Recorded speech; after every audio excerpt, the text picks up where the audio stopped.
Oke teman-teman, balik lagi dengan saya Vicky Ridho. Seperti biasa, saya ingin bereaction soal sepak bola Indonesia dan juga tanggapan dan komentar dari netizen soal sepak bola tanah air. So langsung saja kita simak.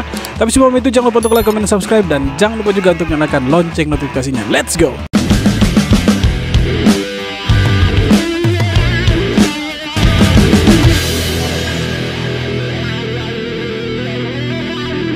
Timnas Bahrain bisa dicoret dari keikutsertaannya di kualifikasi Piala Dunia 2026. Syukurin. Tahu, mari kita sama-sama cari tahu. Sampai hari ini Timnas Bahrain sedang mengajukan gugatan tentang main di tempat netral. Mereka nggak mau main di Indonesia karena takut alasan keamanan. Orang Bahrain nih, saya kasih tahu ya. Kalau sama orang Indonesia, kalau nggak kenal, nggak usah takut. Orang Indonesia kalau sama orang asing itu ramah-ramah. Yes, kalau Anda betul. kenal, Anda takut. Kenal dekat, tiba-tiba main ke rumah, senyum-senyum, ngelus-ngelus dengkul, pinjem duit. Itu yang harus Anda takutin, karena nggak akan balik. Kalau memang terus nolak nggak mau main di Indonesia dan mengajukan di tempat netral dan AFC nggak setuju, ini kemungkinan akan dicoret, sama seperti ketika Indonesia menolak untuk bermain di Israel. Jadi tahun 1958 waktu kualifikasi Piala Dunia di fase grup round 1, Indonesia menjadi juara grup, kemudian lanjut ke round 2 di mana Indonesia tergabung dengan Mesir, Sudan, dan Israel. Nah, otomatis kan ada pertandingan tandang ke Israel. Indonesia menolak. Kemudian nggak tercapai kesepakatan, akhirnya Indonesia dicoret dari keikutsertaan kualifikasi. Yang belum lama ini juga ada salah satu klub di India yang nggak mau main di Iran karena alasan keamanan. Akhirnya dicoret juga. Jadi, kalau memang Bahrain menolak dan tetap ngeyel, harusnya ya dicoret juga. Iya, jadi keuntungannya buat kita dapat 3 poin ya secara cuma-cuma kalau mereka tidak mau datang. Tapi saya pikir mereka pasti akan datang ke sini dengan berbagai pertimbangan, walaupun mereka minta bermain di tempat netral. Tapi ya saya yakin sekali mereka pasti akan datang ke Indonesia. Tidak mungkin mereka tidak datang. Ya Bahrain, tidak mungkin mereka tidak datang, iya kan? Suka-suka lu dah, Bahrain, suka-suka lu. Atur aja semuanya, atur. Bebas, suka-suka lu. Kemarin PSSI kan udah bikin laporan ya soal wasit Ahmed Alkaf, tapi langsung ditolak sama FC, nggak pakai penyelidikan apa-apa. Sekarang Bahrain meminta soal venue ngelawan Indonesia 25 Maret 2025 dipindahkan di tempat yang netral. Langsung ditindaklanjutin boy. Coba you think. Ini sampai gue bikin video ini, AFC belum mengumumkan kalau dia menerima permintaannya Bahrain, tapi baru menanggapi doang atau menindaklanjuti lah. Gak habis pikir. Tapi tanggapannya itu serius, men. Bukan main-main, serius. Pikir nih emang nih AFC. Udahlah langsung Bahrain lolosin Piala Dunia aja, langsung aja, nggak pakai lama.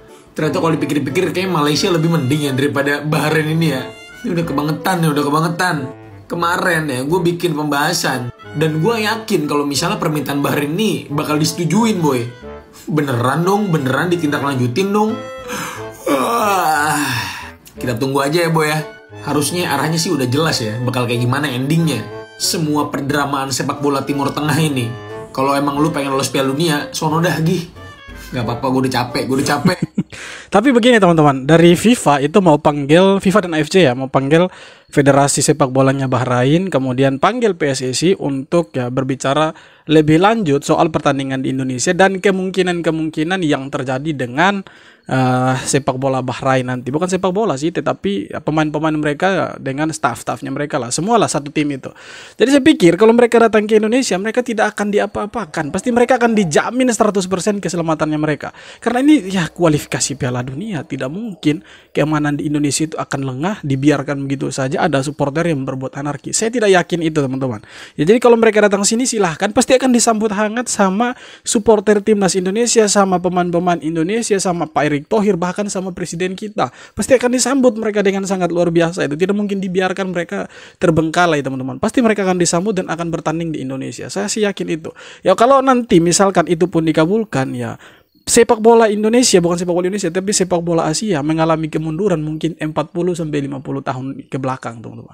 Jadi ya semoga saja ini tidak terkabulkan dan tetap bermain di kandangnya kita. Karena ini jatahnya kita, kesempatannya kita untuk bermain di kandangnya kita. Ya mereka harus datang. Kalau dengan alasan keamanan mereka tidak mau datang ke Indonesia, saya pikir itu kurang masuk akal.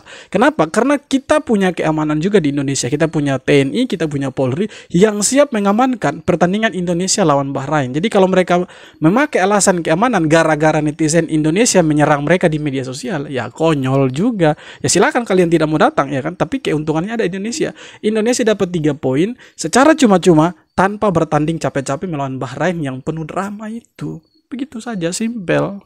AFC jangan sampai standar ganda. Kejadian ini bisa jadi contoh buat AFC supaya nggak standar ganda. Kita para netizen dan kita fans timnas Indonesia harus memantau ini dengan banget. Oke, sebelumnya kita tahu Bahrain meminta venue pertandingan antara Indonesia dan Bahrain bulan Maret nanti dipindah di luar Indonesia ya kan. Dan secara bayangkan ini pertandingannya tahun depan Maret loh. Tapi mereka sudah ya gembar-gembur dari sekarang, ketakutan dari sekarang, entahlah mereka punya strategi jahat apa lagi. Kan kaget apa enggak tuh ya. Tapi AFC kabarnya akan menanggapi secara serius permintaan dari Bahrain. Kita tahu ketua AFC, presiden AFC nggak tahu lah itu katanya orang Bahrain ya kan, dari Bahrain, dan ya nggak kaget sebenarnya kalau ini ditanggapi secara serius oleh AFC. Nah, tapi kejadian ini bisa jadi contoh ya. AFC putuskan klub asal India dianggap mengundurkan diri setelah menolak bermain di Iran demi alasan keamanan. Semoga tidak standar ganda betul. Bahrain katanya bikin protesnya itu adalah demi alasan keamanan ya kan. Dan ya persis sama kayak gini. Buktinya AFC aja jadinya ya dianggap mengundurin diri si klub India ini. Berarti Bahrain juga bisa dong dianggap mengundurkan diri, ya nggak mas-mas AFC, bener nggak? Tapi ada yang bilang juga katanya FIFA udah menolak nih keputusan ini, tapi nggak tahu lah ya. Pokoknya guys ya, kita sama-sama semua harus bahu-membahu mengawal timnas kita agar AFC harus fair dan tidak mengabulkan permintaan Bahrain. Gimana? Ya, semoga tidak dikabulkan. Tapi kan setahu saya kalau misalkan tim lawan ya yang bermain tandang itu tidak mau datang ke tim tuan rumah, saya pikir itu kan pelanggaran dan itu bisa disanksi sama FIFA dengan mereka tidak dapat poin. Bisa saja mereka dikeluarkan juga kalau ya, sanksinya itu berat teman-teman. Ya semoga saja mereka dikeluarkan lebih bagus lagi. Atau kalau misalnya serius ini terjadi, misalkan Indonesia dan Bahrain itu pindah ke tempat netral, ya seperti yang Coach Justin bilang, mending kita bikin AFC tandingan saja. Non Timur Tengah, jadi seperti Bahrain, Arab Saudi, pokoknya semualah negara Timur Tengah jangan gabung. Khusus Asia Timur, Asia Tenggara. Ya, khusus negara-negara Asia yang tidak terlibat dengan Timur Tengah. Atau bisa juga kita pindah ke Oceania. Karena kita lihat di Oceania kesempatan menang kita lebih besar. Mungkin yang terkuat di sana cuma Selandia Baru. Iya kan? Jadi ya kalau misalkan terjadi, ini betul-betul terjadi, Indonesia dan juga Bahrain bertanding di tempat netral dan kerugian untuk Indonesia, mending kita keluar saja dari AFC. Negara-negara di Asia non Timur Tengah bergabung buat AFC tandingan, iya kan? Seperti CONCACAF dengan CONMEBOL itu kan mereka buat federasi-federasi sendiri itu. Jadi kalau Indonesia mau buat seperti itu dan didukung dari negara-negara Asia yang lain, tidak menutup kemungkinan kita punya AFC tandingan itu. Betul juga yang Coach bilang. Kita harus dukung. News, kabar baik guys. Kapten timnas kita Jai Izzes terbebas dari hukuman akumulasi 2 kartu kuning. Alhamdulillah, puji Tuhan, syukurlah Jai Izzes bisa main.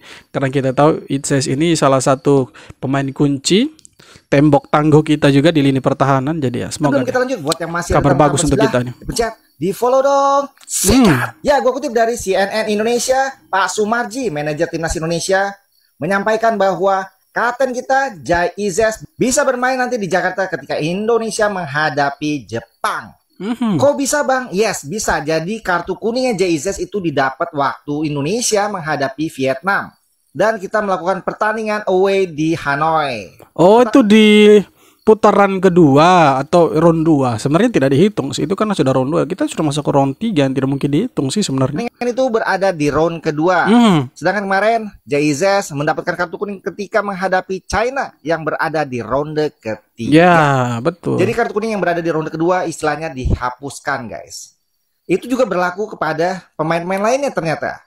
Seperti Ivar Jenner yang ketika pertandingan sebelumnya menghadapi Vietnam pun Ivar Jenner mendapatkan kartu kuning.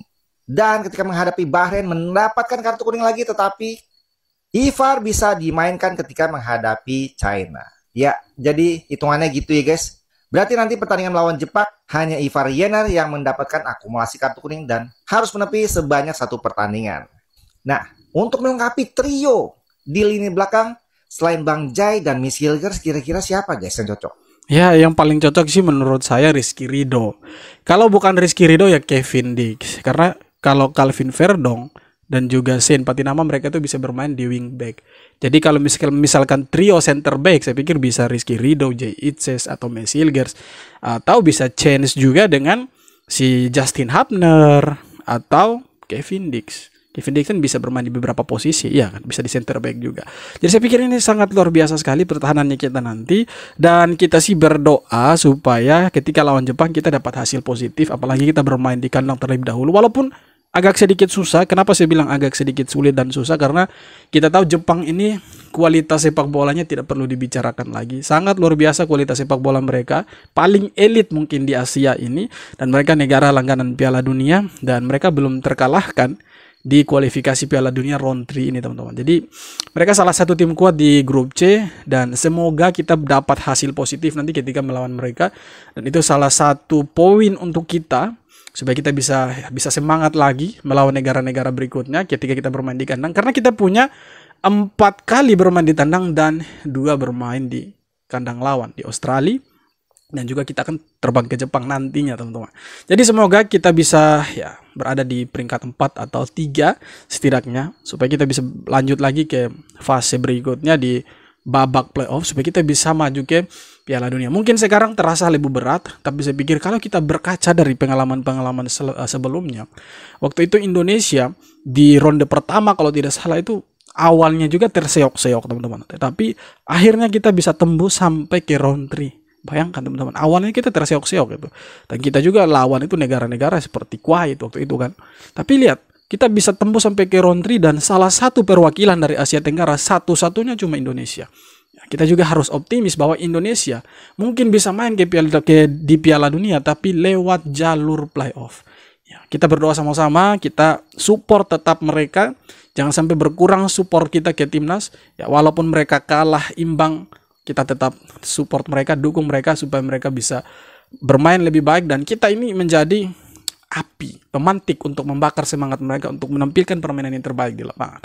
Oke, teman-teman, terima kasih banyak sudah nonton video ini sampai akhir. Sekali lagi jangan lupa untuk like, komen, dan subscribe. Kalau kalian punya tanggapan silahkan tulis di kolom komentar, dan kita jumpa lagi di video-video berikutnya. Hormat.